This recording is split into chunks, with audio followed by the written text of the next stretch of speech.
Hi, everyone. Let me start off with a quote today from Gordon B. Hinckley. Here we go. Are you ready for this one? It's great. I love it. The best antidote I know for worry is work.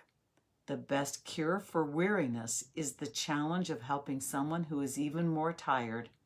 One of the great ironies of life is this: he or she who serves almost always benefits more than he or she who is served.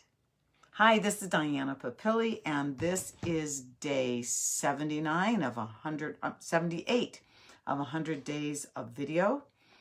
And I would like to talk about this quote and specifically about helping others, but I'd like to share a story that I experienced. Gosh, this was back almost 20 years ago. And my good friend Leslie will remember this one because she was there.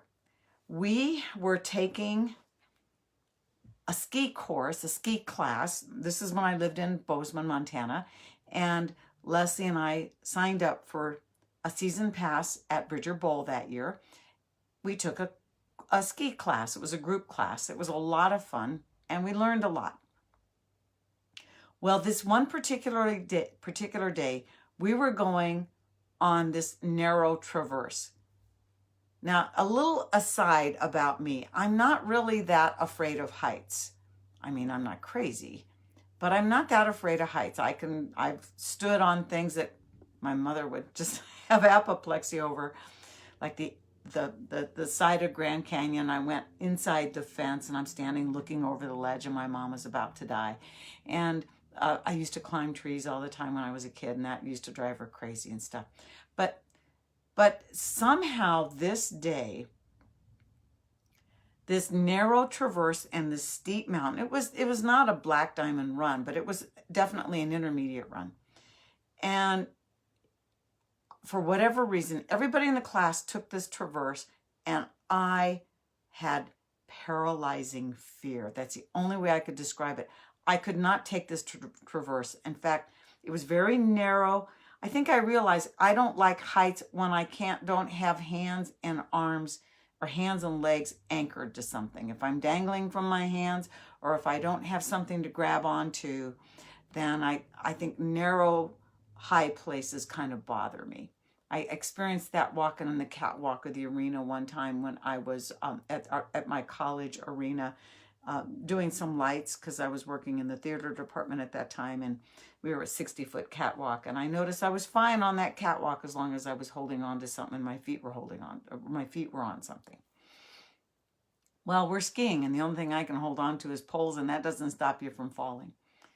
So I didn't want to go on this traverse. And so what we were supposed to do is go across this traverse, which I know is at least a mile long, and then zigzag down this steep mountain. And he was teaching us something. I'm not sure what. I don't remember. And I was the last person there. Everybody's down, or almost everybody. There are a few people, zigzagging on the hill. And everybody's looking at me. Come on, Diana, you can do it. And I just didn't want to move. I just wasn't going to move. Even Leslie, she could tell I was genuinely afraid. Didn't want to move. And she was, come on, Diana, come on, you can do it. Well, I stood there for a very long time. I don't know how long, but it was long. And finally, there was somebody zigzagging down the hill who had fallen. And because the hill was steep, she slid and lost some of her gear, like her hat, one of her poles, one of her skis.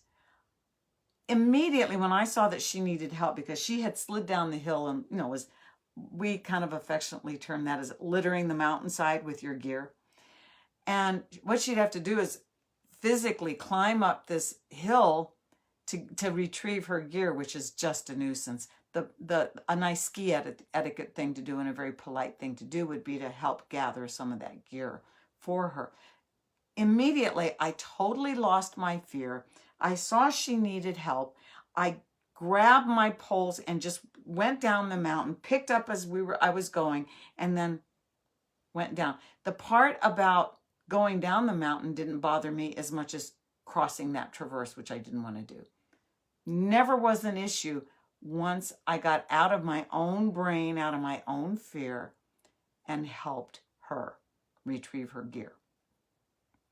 Well, that story, even though it's like 20, wait a minute, this was the 80s, so we're talking more than 20 years ago. This was like 88 maybe, or 89. Oh yeah, well, yeah, it's okay. 30 years ago, whatever. Even though it was a good long time ago, I think it's really interesting that I still remembered it so specifically. And my fear totally was dissipated when I got out of myself and I helped somebody else. So whenever I've kind of gotten into the point where I'm either afraid of something, or I'm feeling low or down or blue, or just anything negative that I might be feeling and I'm having trouble getting out of that negative feeling, I realize if I help somebody else do something, or if I just do something really nice for somebody else, it helps me.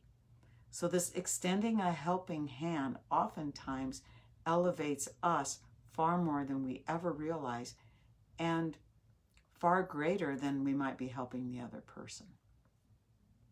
So I just thought I'd share that story with you to kind of illustrate that quote. I felt great the rest of that day. The end of the rest of the story is, oh, I don't know, a month or two later, or maybe even the next year, Leslie and I were skiing and we came upon that very same traverse. And we looked at that and I said, you mean I thought that traverse was horrendously long? I said, this is so short. Why was I so afraid? Well, neither of us knew why. It didn't matter at that point. Once I conquered the traverse, I was able to take it then again, and a couple of times after that without a second thought, just breezed right across and went down the mountain and just had a great time. Just thought I'd share that story and to illustrate my quote. Have a great evening, and I'll talk to you tomorrow. Bye-bye.